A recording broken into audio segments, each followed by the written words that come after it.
Hi welcome back to my YouTube channel. ಇವತ್ತು ಸಿಂಪಲ್ಲಾಗಿ ಈಸಿಯಾಗಿ ಮೊಟ್ಟೆ ಸಾಂಬಾರು ಯಾವ ರೀತಿ ಮಾಡ್ಕೊಳ್ಳೋದು ಅಂತ ಈ ವಿಡಿಯೋದಲ್ಲಿ ನೋಡೋಣ ಬನ್ನಿ. ಇದು ಮುದ್ದೆ, ರೊಟ್ಟಿ, ಚಪಾತಿ, ದೋಸೆ ಎಲ್ಲದ್ರ ಜೊತೆನೂ ತುಂಬ ಚೆನ್ನಾಗಿರುತ್ತೆ. ನಾನಿವತ್ತು ಮುದ್ದೆ ಜೊತೆ ಮಾಡ್ಕೋತಾ ಇದ್ದೀನಿ. ಮೊದಲು ಒಂದು ಬಾಣಲಿನ ಬಿಸಿಗಿಟ್ಟು ಬಾಣಲಿ ಬಿಸಿ ಆದಮೇಲೆ 2 ಟೇಬಲ್ ಸ್ಪೂನ್ ಎಣ್ಣೆನ ಹಾಕ್ಕೋತಾ ಇದ್ದೀನಿ. ಎಣ್ಣೆ ಬಿಸಿ ಆದಮೇಲೆ ಒಂದು ಈರುಳ್ಳಿನ ದಪ್ಪ ದಪ್ಪ ಕಟ್ ಮಾಡಿ ಹಾಕ್ಕೋತಾ ಇದ್ದೀನಿ.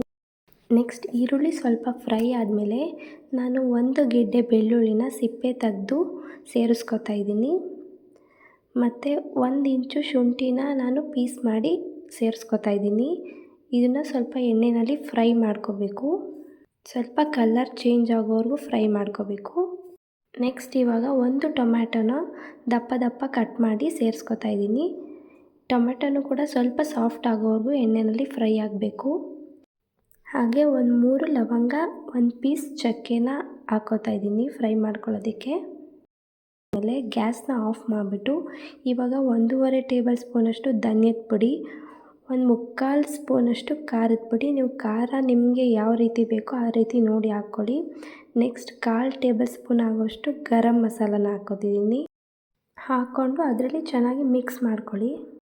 ಇವಾಗ ನಾನು ಮಸಾಲೆನ ರುಬ್ಕೊಳ್ಳೋದಕ್ಕೆ ಒಂದು ಮಿಕ್ಸರ್ ಜಾರ್ಗೆ ಸ್ವಲ್ಪ ಕೊತ್ತಂಬರಿ ಸೊಪ್ಪನ್ನ ಹಾಕ್ಕೊಂಡಿದ್ದೀನಿ. ನೆಕ್ಸ್ಟ್ ಆವಾಗಲೇ ಫ್ರೈ ಮಾಡಿ ತಣ್ಣಗಾಗಿದ್ದಂಥ ಮಸಾಲೆನ ಇದಕ್ಕೆ ಹಾಕ್ಕೋತಾ ಇದ್ದೀನಿ. ಹಾಕ್ಕೊಂಡು ಅದಕ್ಕೆ ಸ್ವಲ್ಪ ನೀರನ್ನು ಆ್ಯಡ್ ಮಾಡ್ಕೋತಾ ಇದ್ದೀನಿ. ಇವಾಗ 1 ಟೇಬಲ್ ಸ್ಪೂನಷ್ಟು ಕಡಲೆನ ಆ್ಯಡ್ ಮಾಡ್ಕೋತಿದ್ದೀನಿ. ಮತ್ತು 1/4 ಟೇಬಲ್ ಸ್ಪೂನ್ ಆಗೋಷ್ಟು ಸೋಂಪನ್ನ ಹಾಕ್ಕೋತಿದ್ದೀನಿ. ಸೋಂಪು ನೀವು ಬೇಕಿದ್ದರೆ ಹಾಕ್ಕೋಬೋದು, ಬಟ್ ಸೋಂಪು ಹಾಕೋದ್ರಿಂದ ಚೆನ್ನಾಗಿ ಡೈಜೆಷನ್ ಆಗುತ್ತೆ ಅಂತ. ಹಾಗೆ ನೀವು ರುಬ್ಬೋದಕ್ಕೆ ಸ್ವಲ್ಪ ಕಾಯಿ ಬೇಕಿದ್ದರೂ ಸೇರಿಸ್ಕೋಬೋದು. ನೋಡಿ ಈ ರೀತಿ ಮಸಾಲೆನ ರುಬ್ಕೊಂಡಿದ್ದೀನಿ ನಾನು. ಇವಾಗ ಅದೇ ಬಾಣಲಿನ ಇಟ್ಬಿಟ್ಟು ನಾನು 2 ಟೇಬಲ್ ಸ್ಪೂನ್ ಎಣ್ಣೆನ ಹಾಕ್ಕೋತಿದ್ದೀನಿ. ಹಾಕ್ಕೊಂಡು ಕರಿಬೇವಿನ ಸೊಪ್ಪನ್ನ ಹಾಕ್ಕೋತಿದ್ದೀನಿ. ಇವಾಗ ನೀವು ಪುದೀನ ಬೇಕಿದ್ದರೂ ಹಾಕ್ಕೋಬೋದು, ಫ್ಲೇವರ್ ಚೆನ್ನಾಗಿರುತ್ತೆ. ಮತ್ತು 1 ಈರುಳ್ಳಿನ ಸಣ್ಣದಾಗಿ ಕಟ್ ಮಾಡಿಬಿಟ್ಟು ಸೇರಿಸ್ಕೊತಾ ಇದ್ದೀನಿ. ಈರುಳ್ಳಿ ಸ್ವಲ್ಪ ಫ್ರೈ ಆಗಬೇಕು ಎಣ್ಣೆಯಲ್ಲಿ. ಫ್ರೈ ಆದಮೇಲೆ ರುಬ್ಬಿದ್ದಂಥ ಮಸಾಲೆನ ಇದಕ್ಕೆ ಆ್ಯಡ್ ಮಾಡ್ಕೋತಿದ್ದೀನಿ. ಮತ್ತು ಅದೇ ಮಿಕ್ಸರ್ ಜಾರ್ಗೆ ಸ್ವಲ್ಪ ನೀರನ್ನು ಹಾಕ್ಕೋತಾ ಇದ್ದೀನಿ. ಹಾಗೆ ಯಾರೆಲ್ಲ ಈ ವಿಡಿಯೋನ ಸಬ್ಸ್ಕ್ರೈಬ್ ಮಾಡದೆ ನೋಡ್ತಾ ಇದ್ದೀರಾ, ಪ್ಲೀಸ್ ಸಬ್ಸ್ಕ್ರೈಬ್ ಮಾಡ್ಕೊಂಡು ನೋಡಿ.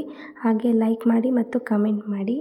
ನೀವು ಲೈಕ್ ಮತ್ತು ಕಮೆಂಟ್ ಮಾಡೋದ್ರಿಂದ ನನಗೆ ತುಂಬ ಖುಷಿ ಆಗುತ್ತೆ. ಮತ್ತು ನಾನು ನೆಕ್ಸ್ಟ್ ವೀಡಿಯೋಸ್ ಹಾಕೋದಕ್ಕೆ ತುಂಬ ಮೋಟಿವೇಟ್ ಆಗುತ್ತೆ. ತುಂಬ ಚೆನ್ನಾಗಿ ವ್ಯೂಸ್ ಆದರೆ ನನಗೂ ತುಂಬ ಖುಷಿ ಆಗುತ್ತೆ.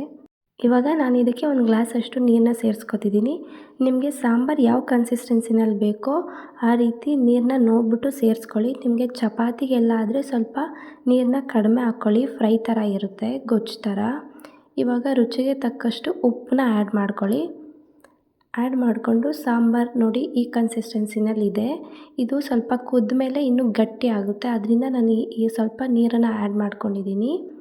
ಈ ರೀತಿ ಒಂದು 3-4 ನಿಮಿಷ ಸಣ್ಣ ಉರಿನಲ್ಲಿ ಕುದಿಸ್ಬೇಕಾಗುತ್ತೆ.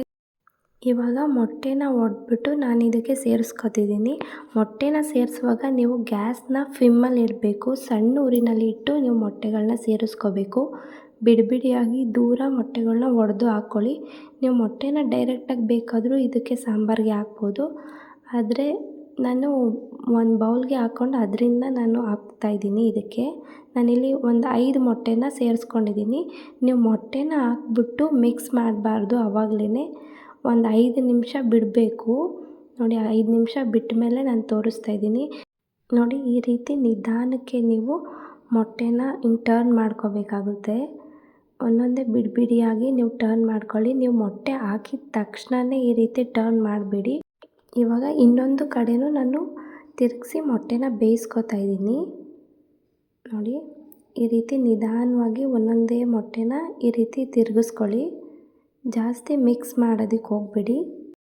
ಹಾಗೆ ನಾನು ಯೂಟ್ಯೂಬ್ನ ಹೊಸ್ದಾಗಿ ಸ್ಟಾರ್ಟ್ ಮಾಡಿರೋದು, ನಾನು ಹಳೆ ಯೂಟ್ಯೂಬರ್ ಅಲ್ಲ. ಸೊ ಪ್ಲೀಸ್ ಗೈಸ್ ನನಗೆ ಸಪೋರ್ಟ್ ಮಾಡಿ. ಹಾಗೆ ಏನೆಲ್ಲ ಇಂಪ್ರೂವ್ಮೆಂಟ್ ಮಾಡ್ಕೋಬೋದು ಅನ್ನೋದನ್ನು ಕೂಡ ತಿಳಿಸಿ.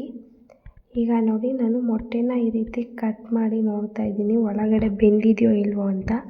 ಇನ್ನೂ ಸ್ವಲ್ಪ ಒಳಗಡೆ ಬೇಯಬೇಕು, ಅದರಿಂದ ನಾನು ಇನ್ನೊಂದು 5 ಮಿನಿಟ್ಸ್ ಬೇಯಿಸ್ಕೊತಾ ಇದ್ದೀನಿ. ಸಣ್ಣ ಉರಿನಲ್ಲೇ ಬೇಯಿಸ್ಕೊತಾ ಇದ್ದೀನಿ. ಹಾಗೆ ನೀವು ಈ ಮೊಟ್ಟೆ ಸಾಂಬಾರಿಗೆ ಎಗ್ ಮಸಾಲ ಅಥವಾ ಚಿಕನ್ ಮಸಾಲ ಪೌಡರ್ ಕೂಡ ಆ್ಯಡ್ ಮಾಡ್ಕೊಂಡು ಮಾಡ್ಬೋದು, ಚೆನ್ನಾಗಿರುತ್ತೆ. ಬಟ್ ನಾನಿಲ್ಲಿ ಅದೇನೂ ಆ್ಯಡ್ ಮಾಡ್ಕೊಂಡಿಲ್ಲ ಇವತ್ತು. ನಾರ್ಮಲ್ ಚಿಕನ್ ಸಾಂಬಾರಿಗೆಲ್ಲ ಯಾವ ರೀತಿ ಮಸಾಲೆನ ರುಬ್ಬಿಟ್ಟು ಮಾಡ್ತೀವೋ ಅದೇ ಥರ ಮಾಡ್ತಾಯಿರೋದು. ಈ ರೀತಿ ಮಾಡಿದ್ರೆ ತುಂಬ ಚೆನ್ನಾಗಿರುತ್ತೆ. ಇದು ನ್ಯಾಚುರಲ್ಲಾಗಿ ಮನೇಲೇ ನಾವೇ ಮಾಡ್ಕೋಬೋದು ಪೌಡರ್ಗಿಂತ. ನೋಡಿ ಇವಾಗ ಚೆನ್ನಾಗಿ ಬೆಂದಿದೆ ಮೊಟ್ಟೆ ಎಲ್ಲ. ಈ ರೀತಿ ಒಂದು 2 ನಿಮಿಷ ಕುದಿಸ್ಕೊಂಡು ನಾನಿವಾಗ ಆಫ್ ಮಾಡ್ತಾಯಿದ್ದೀನಿ. ನೋಡಿ ಇವಾಗ ಬಿಸಿ ಮುದ್ದೆ ಜೊತೆ ಮೊಟ್ಟೆ ಸಾಂಬಾರು ಹಾಕ್ಕೊಂಡು ತಿಂತಾಯಿದ್ದೀನಿ. ತುಂಬ ಚೆನ್ನಾಗಿ ಬಂದಿತ್ತು ಟೇಸ್ಟ್. ನೀವು ಒಂದು ಸಲ ಟ್ರೈ ಮಾಡಿ ನೋಡಿ. ಹಾಗೆ ಹೇಗಿತ್ತು ಅಂತ ಕಮೆಂಟ್ ಮಾಡಿ ತಿಳಿಸಿ ಮರಿಬೇಡಿ. ನಮ್ಮ ಮನೆಯಲ್ಲೂ ಸಾಂಬಾರು ಎಲ್ರಿಗೂ ಇಷ್ಟ ಆಯಿತು. ತುಂಬ ಚೆನ್ನಾಗಿ ಬಂದಿತ್ತು sambar. Okay, thank you for watching. ಹೀಗೆ ನನ್ನ ಯೂಟ್ಯೂಬ್ ಚಾನಲ್ಗೆ ಸಪೋರ್ಟ್ ಮಾಡ್ತಾಯಿರಿ. Thank you. Bye bye. Love you.